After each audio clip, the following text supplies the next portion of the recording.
Welcome to Art Talk with April, Season 2. I'm April Harris of Inked April, located in Birmingham, Alabama. This season we'll be talking with new artists and professional expert artists. So I hope you enjoy it. Let's get started. Hi everyone, this is Art Talk with April, and I'm so honored to have Judy Kepes, artist and therapist and educator, here to talk about her art, which is amazing. If you see it in her background, just beautiful stuff. So Judy, how did you get started making art? What, gravitated you towards it? My mother told me that I was 2 when I told her that I was going to be a famous artist, and that was all I was going to do. Wow. I knew I used to draw on the walls and on the sheets and on my clothes. I took painting classes at the Metropolitan Museum of Art when I was 9. Wow. Okay. And they had a kiddie show, and that was my first show. I was 9 at the Metropolitan Museum of Art. If only it could happen again. It's what I've always wanted to do. And the little divergent therapist part, I went back to grad school 12 years ago and became a therapist at this late date, at the age of 58.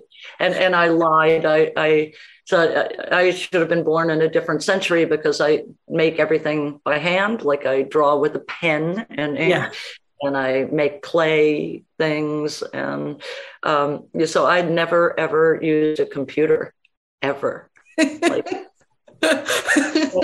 The application to graduate school, you had to have a graduate degree to get in, to apply.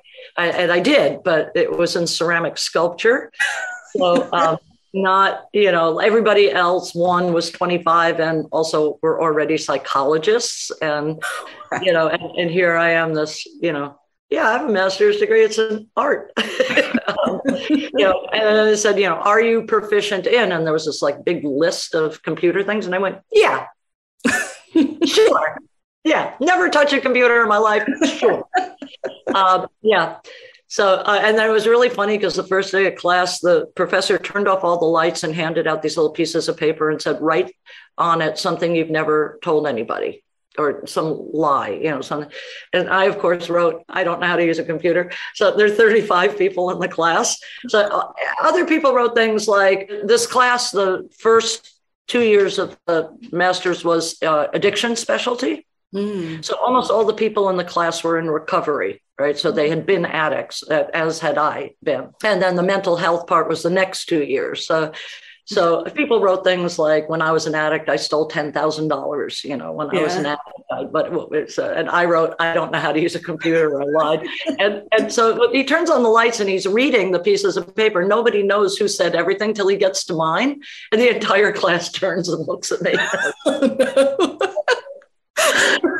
I guess that wasn't too hard of a guess, but... Oh, that's awesome.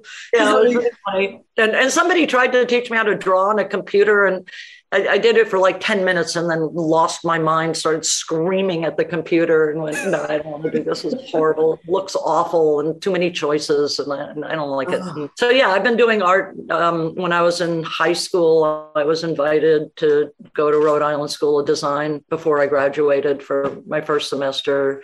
And the second semester was Rhode Island School of Design had their first, they opened a school in Rome. So it was their first semester ever. And they invited 18 of us to go. Oh, nice. Apparently we behaved really poorly. There's a frat had a school there, long-time school, invited us, welcome to Rome kind of thing. And then the school got banned for life. I don't really remember behaving that poorly at the event, but I guess I was probably drunk, so I would remember. But apparently some of us behaved so poorly that the school was banned for life from any events there in the future. Then I went to the Kansas City Art Institute and ended up being the first woman grad student in ceramics at the San Francisco Art Institute. And Wow. I worked with, I was an assistant to Richard Shaw, who's really famous in sculptural ceramics in California. Wow. And, yeah, I worked with a lot of amazing people. The years that I was there was like this incredible time period where Ron Nagel was teaching there and Richard Shaw was teaching there, John Roloff, Bob Rasmussen. There was incredible people there. And so I was their teacher's assistant. Yeah. And some amazing performance. Like when I was in grad school, performance art was coming up. And so Tony Labat was in my class. Chris Burden was our teacher. There were just, it was pretty amazing environment to be in. Yeah. Really absolutely. I mean, I can't imagine that would be such a powerful experience as far as being inspired. And I feel like a lot of creative people, they just sort of push each other, maybe not even intentionally pushing each other, but it's like when you're around all this creativity, just sort of excited and flowing through everybody. Yeah, it was the height of the punk era. So, you know, the Dead Kennedys would play at the school. And, so, and a lot of the people that were in bands were also in art school. And so I was really successful. So I had my first show before I graduated undergrad. And I didn't realize till later, like how lucky I was that it was so easy. Like it was easy. And I was really successful, but, you know, I became a really terrible heroin addict. And so I would just get high and work in the studio for days without eating or doing anything. And so I got shipped off to Minnesota to go to treatment and ended up teaching at the Minneapolis College of Art and Design and working for Suzanne Lacey on some really big performance pieces, the Crystal Quilt, which was 650 women between 65 and 100, making this living quilt and talking about their mothers and their lives. And then I worked for Prince. My work study student dropped out and started a company doing special effects and theater design and things like that. And I was teaching and doing other things. I started a performance art program at the Minneapolis College of Art and Design, was fundraising for that and taking care of the visiting artists. And I was assistant to the fine art chair and teaching freshman foundations. And he asked to help out on this commercial. They had hired somebody who was doing a crappy job. And he said, can you paint wood grain? And I'm like, well, yeah, in my sleep. I mean, course. And well, can you come in on the weekend? We'll pay you. And I made more money in that weekend than I did in like 6 months of teaching. So when they hired me for another job, and then it just became really clear, like, you know, rather than be struggling financially, I could be a scenic painter. And so I stopped teaching and and ended up painting backdrops for Prince for his last 3 movies and a lot of television commercials. And wow, oh my gosh. That was fun. Grueling, horrible, exhausting 18-hour days. Holy cow. But once I had kids, I couldn't do that anymore because you can't be on a set for 18 hours when you have babies. It doesn't work out well. They'd always promise you. They'd always say, oh no, you can paint this background for 8 hours. We promise you'll get to the daycare on time. I never got to the daycare on time. Ever. Yeah. I imagine that would be a lot of like, kind of like laborious, you know, doing all of that, right? Yeah, it's exhausting. And the film industry is awful. I mean, it's so misogynistic and they're horrible to women. They're horrible to the crew. It's like one job out of 20 is wonderful, where it's collaborative and incredible and creative people and everybody supporting each other. And it's great. The other 19, it's, you know, ego crazy people high on cocaine because they're exhausted, who never get to see their spouse or their kids or anybody. So they're, you know, screwing around on set with someone else's spouse, you know, and that causes problems. And and everybody's on edge. But, the one where it's collaborative is the most beautiful thing. I mean, filmmaking, making movies is so collaborative, and you just need everybody. And so it's a really great, it can be a really great experience. I can't imagine. I'm 67, so I can't work those hours now. I'm too old. I get tired. I'm tired. I'm like, so you're, doing sets and then you're becoming a mom. Did you continue to do creative work after that? So we ended up buying a 200-year-old log house on a river in the middle of the woods in very, very rural Minnesota, like no neighbors. Wow. The nearest paved road was 6 miles away, really rural. Yeah. So it was pretty amazing. It was like living. So we somehow, it happened over a little long period of time. We ended up being an animal rescue art education place for kids at risk. Oh my gosh. So we were doing art projects. There was a group called Camp Sunrise, and they would have inner city kids that were in the system. So they were either in jail release or foster care. Come up for a week to their place, and then they'd come to our place one day to learn about like we grew lots of vegetables organically and had chickens and all of that. And then we would do art projects with them to foster like confidence and communication skills and creativity. And and these are inner city kids, a lot of them gang members that never did anything like that.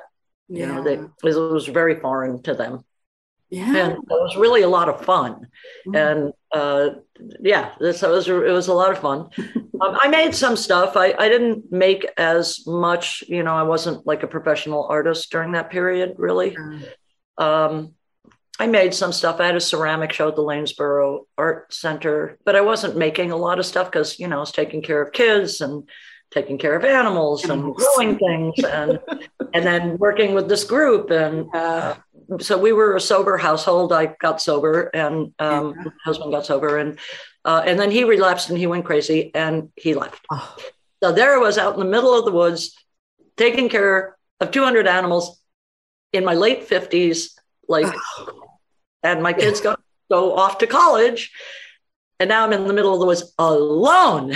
And in the meantime, all my biological kids and all these peripheral non-biological kids who lived at our house on and off, whenever there were problems at their household, they would come stay with us, all lived in Long Beach, California. So when I was trying to decide where to move to, it could be anywhere, right? I mean, I had relatives in England. I have good friends in New York from growing up there. I have my best friends in Northern California, but all the kids were in Long Beach. So I decided that was the best bet, is to get to know them as grownups, because now they were adults. And so that's how I got here. And I have this amazing studio here. It's huge. One thing that happened that was interesting, it's like, when my kids were little and we moved to the country, it had been so easy for me. I got a Jerome Foundation grant. I was written up in the New Yorker. I mean, like that kind of success was never hard for me. And I just knew the right people. My work was good enough that if knowing the right people, got me elevated. And I somehow thought, take 18 years off and go raise kids in the middle of the woods. And then when you're ready to come back, everybody will go, yay, she's back. No. They go, what? Some older woman wanting to make, we don't care. We want a hot young thing. We don't care about older women. Why would we care? And you were hot shit back then, but now you're not. Nobody cares. World's moved on. So that was kind of a rude awakening. And for a little while, I've had this discussion with a lot of artists about making art in a vacuum, when you're not getting outside validation, right? So, there are 5 things that are needed for creativity, and outside validation is one of them. And so, yes, I mean, one day when I was trying to get a show at a gallery and I was really getting depressed about it, it's like, God, I'm making all this work and, And we always joke, make art, have a storage problem, right? That's how it goes. Yeah. Even if you're really successful and popular, it's still true. No one is so successful that everything they make sells. It just doesn't happen. Sure. Or for all that long, like maybe you sell for 20 years and then they want the next hot. Yes. Yeah. I mean, I know a lot of very established artists that work in every major museum who haven't sold anything in 2 or 3 years. So it's a pretty grim territory, really. I mean, but so I was bitching about it. And I was like walking through the house going, I'm getting depressed. Like, what's the point? Mm-hmm. And my daughter said, well, I mean, has anybody ever been able to stop you from drawing? And I was like, well, no. And she goes, then why worry about it? Just do what you do. And I thought, okay, that's pretty right. But which, yes, that's true. But it's also true that you need outside validation of some kind. You can't maintain the spirit, like your hopefulness, unless you're getting some kind of feedback. Yeah. And it doesn't have to be like, oh, you get famous or you show in, the Whitney Museum of Modern Art. Not that, hey, if you're listening, hi. But as long as you're getting some, so the things behind me are from a really big show that I had last September that you could walk through. Was that the Dollhouse show? Yeah. And so now I'm working with, we're just starting this project, a Cambodian refugee whose family had to run from the Khmer Rouge when he was young. And so he grew up in refugee camps. And we're working on a play where I will do the stage set about one of his childhood stories. And so we're working on that. Wow, yeah. Yeah, a little daunting because like these things are big. Like yeah, I mean they're big, but they have to be bigger if they're on a stage. Yeah, and that's a bit daunting. Like, how's that happening? I'm not sure yet how that's happening. I'm really not. I'm having some amount of panic about that. Yeah. Yeah, some amount of panic about that. And he's a real go-getter. So he immediately, when he asked me, would I be interested in doing this? And I went, yeah, I'd be really interested in doing that. And then a week later, he went, okay, so I applied for this $25,000 grant. And here's the schedule for the Long Beach Playhouse. And they take a certain amount of artists during a certain period of time. And the grant stipulation is that the play has to be free to everybody. And Long Beach Playhouse has this program where you get the stage for 2 weeks during certain windows between the plays they're doing. Yeah. And they lighting support and all that. And, so that's the same. So I applied for both of those things. Okay, good, great. And I'm like, oh, whoa, okay. Wow, that was fast. Luckily, at the moment, he's out of town. So it's so difficult. So there's that. And I've been making these little periodic. So this is an interesting thing. And I've asked other artists about this. So I draw a lot. Right? Yeah. So those, but small. Yeah. Draw a lot. And it's what I do to relax. And it's like really meditative and really meaningful to me. But every once in a while I get this like itch where, nope, I got to go make clay things. I can't draw. And if I try to force drawing, it doesn't work. It's like a different spot somehow in your brain. Like one's here and then the other one's just a little bit over here. So if it feels like, oh, it's got to be clay, I can't make myself draw. It just won't work. I can't draw well. So I've been making this series of little clay toys. Yeah, I saw that. Yeah, I broke 2 of them taking the plastic off. So I got grumpy and didn't work on the other ones because I was grouchy about it. But I'm going to go back and finish those. Tell me about it. A couple of places want to show those, which makes me also very anxious because it's like they contacted me and said, we really want to show this new series of work. And I'm like, they're not even fired yet. Like, how do you know I'm not blowing it in the glazing? How do you know they're not going to blow up in the kiln? Like, and they go, oh, you have a track record. You won't blow it in the glazing. We've seen the work that you do in clay. but it still could, this is not a guarantee. Like, this is like, I can't say yes to any of this until these things are fired, and they have to, that's the other thing. People go, oh, can you have a show like next month? And I'm going, let me explain to you how clay works. Yeah. You have to have the idea, one, right? That starts. Okay. Then you have to make the thing. Mm-hmm. Then it has to dry really slowly so no cracks warping, right? Yeah. So that takes weeks. If it's humid out, right, it takes weeks unless you have a hot box, which I don't. So, okay. Yeah.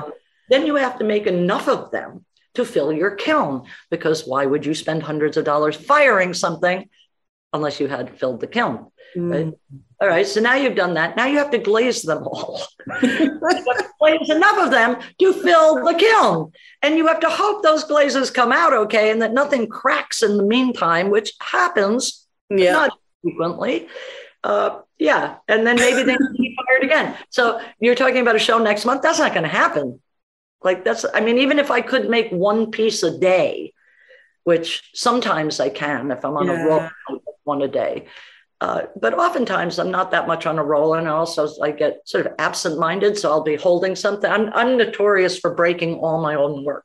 Oh, no. I don't want people in my studio, because if somebody else breaks my work, I will want to kill them and never speak to them.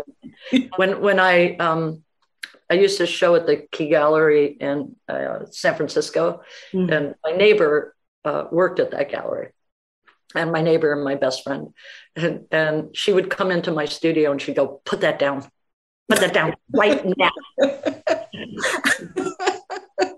Said, no, you are not breaking anything today. She was very, no. And then when they would come and get things, she would go, you're not packing them. I really wanted to ask you about the whole, especially in looking at your Instagram, you kind of draw just sort of intuitively and just sort of make things as you go, or do you have a plan when you do that stuff? I don't like having too much of a plan. Like if you saw my preliminary drawings, you'd never recognize what they look like, what the drawing looks like at the end. They're just very schematic, like a real simple pencil line. Because if I know too much what it looks like, then it becomes like paint by number. Ink in something, that's not so interesting to me. Some of the stuff on my Instagram is when I'm between, in my head, serious drawings. I just do sort of stream of consciousness doodles. Yeah. So there's no plan. There's no end result. There isn't pictorial coherency. The layout needs to be correct in any way. It just goes where it goes. Yeah. Sometimes it goes where it makes pictorial sense and sometimes it doesn't. And but that's not its purpose. Its purpose is just to relax in between things and just let it go. So it doesn't matter to me.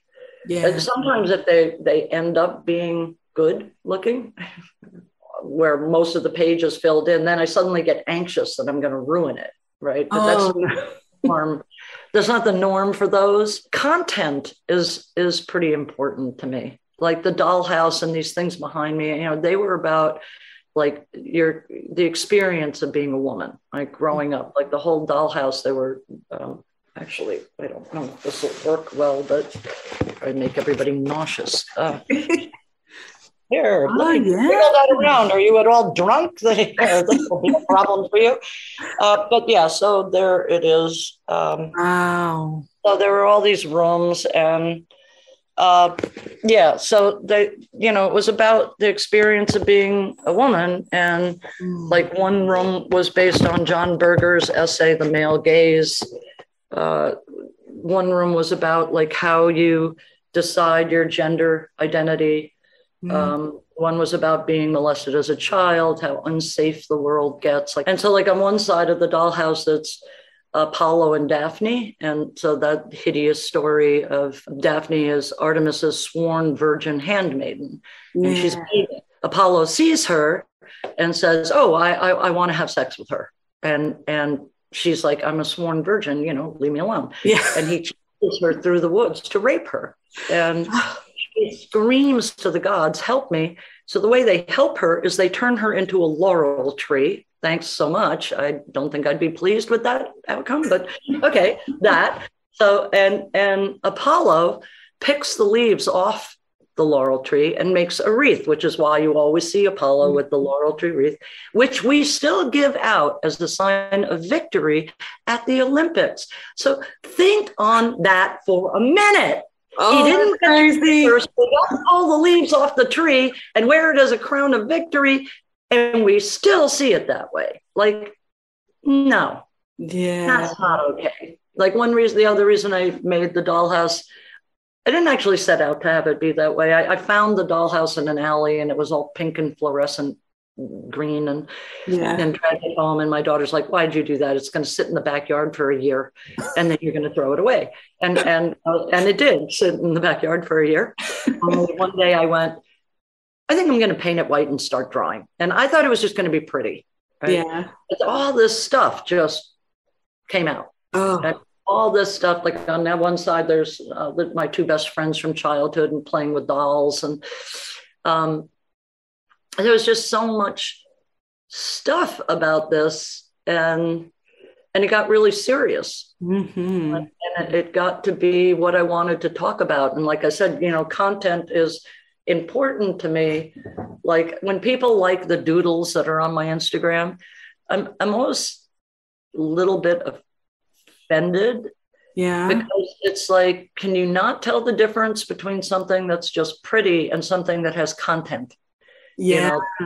People who first asked me to have the show where I did the life-size dollhouse. They were like, oh, we're going to publicize it, that family-friendly, experiential. And I said, this isn't kid-friendly subject matter. And they went, what do you mean? Your work's so beautiful. And I went, thank you. Did you not actually look at the content? Yeah. And they didn't. Wow. They just looked at it as being beautiful. They didn't really look at what it was about. I said, this whole thing is about being molested as a child. That is not kid-friendly. Wow.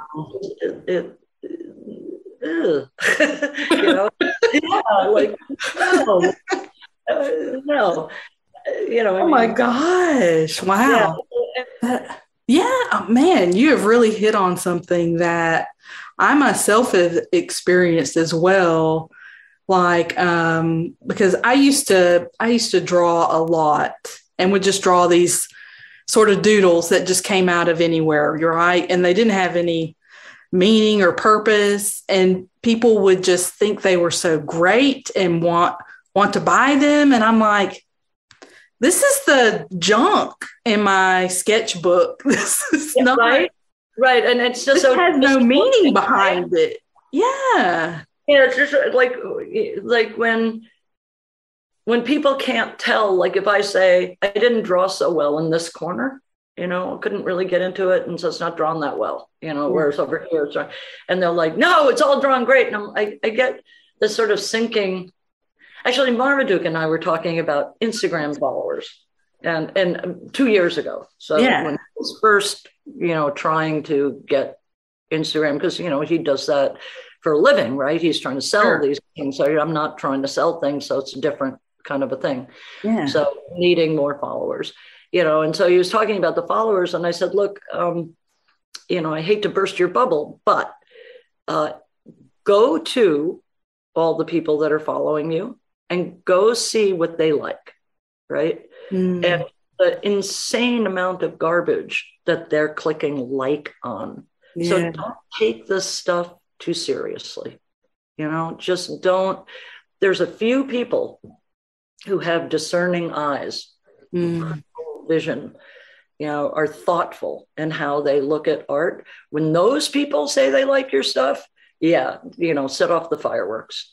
But it's great that people like the stuff. It's I mean, I'm happy that they like the stuff, but not that many people really have a discerning eye, like you said, like looking at, the doodles in your sketch pad and going, oh, I want to buy that, not understanding the difference between that and something that you've given a lot of attention and concern and thought to, that's very intentional. That's intentional. Mm-hmm.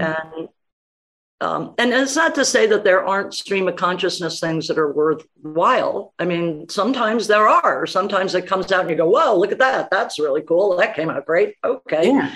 And maybe there was something in your, I do art therapy with my clients. And the thing that constantly blows me away is that what they need to know comes out on the paper against their intention. Wow. So I used to do these groups with women about their ideas about romance and relationships. And so I'd have them, like meditate on love, for instance. Meditate on what you think about what love is. Do some breathing, meditate on that. Okay, now draw that. And then we'd put them up on the wall. And this one woman, a young woman who had gone on and on and on about, love and what she wanted from a relationship and all that. And she put it up and everybody in the group's looking at it. And I said, what does that look like to you guys? And they said, it looks like violence. It looks like violence. It looks like pain and violence. It's scary. It doesn't look like that. Yeah. And it's because that's what her subconscious needed her to recognize is, that's what love felt like to her, not this flowery stuff she was talking about. Yeah.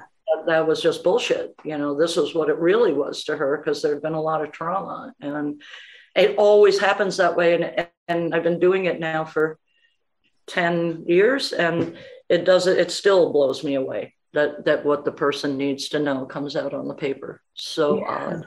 Which makes me wonder sometimes when I'm doing those, like you said, those stream of consciousness doodles, I'm thinking, uh-oh, what's coming out here? What does it need me to know?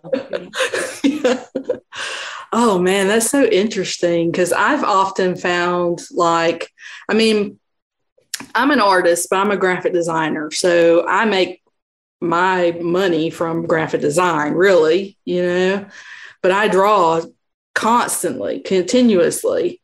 And I've always felt like I had to draw. Because you just have to, or make anything because it was so helpful as far as just being healthy. Just somebody asked me years and years ago, and I said, I felt like it was sort of like, real genuine priests, spiritual people. They say it's a calling, like they don't have a choice, right? Yeah. They'll often describe that as I didn't have a choice. I was called to be in the service of God, or I was called to be in the service of, right? Yeah. And I always felt like it was like that. It was like, or like my daughter saying, nobody could ever stop you. Yeah. No one could ever stop you from drawing. It would never happen. And right. That some need inside us that has to happen, right? Yeah. But you should hear my kids talk about when I finish a project and I don't know what to do and I flop around at this late date, at 67, I finally actually consciously recognize that my pattern is to work like an insane person for hours and hours and hours and hours, finish the project, and then flop around doing absolutely nothing, watching television or flop, in the sun or, and my kids are always like, oh God, please start something again. God, you're so annoying when you're not doing something. I would tell you that I'm perfectly fine. I'm just not doing anything. Yeah. They apparently have a different opinion. That's apparently not fun. And on that note, like all the people who, the Instagram followers who don't have that much discernment or skill, or like you look at their page and you go, oh God. Yeah. But it doesn't matter in the long run, right? Because if they're feeling that motivation to create, that's so much better than if they weren't. It doesn't matter what they're creating. They should be doing it. They should be doing it. Absolutely. And I was thinking about knowing that. So Alain de Botton wrote this book called Art Therapy, though it isn't what we would think of as like art therapy, like as a therapy modality. But so he's talking about the history of art. And he talks about how in the past, especially like in the 1800s, the images that were depicted in art helped people survive their life. So if you saw people having hardship, you weren't alone. If you saw people in love, you would have hope for that. and so it's a great book. Anybody who's interested in, I mean, yeah, absolutely. Book, it's really, really great. He wrote this really nice passage about that artists in particular collect objects because it's the only way they can show people who they are, is they don't have the words to describe it. And I was like, yes, yay! Yes. It's a really great book. Go get the book. It's called Art Therapy by Elaine de Botton. Okay, cool. It's Debotton. All right. Yeah.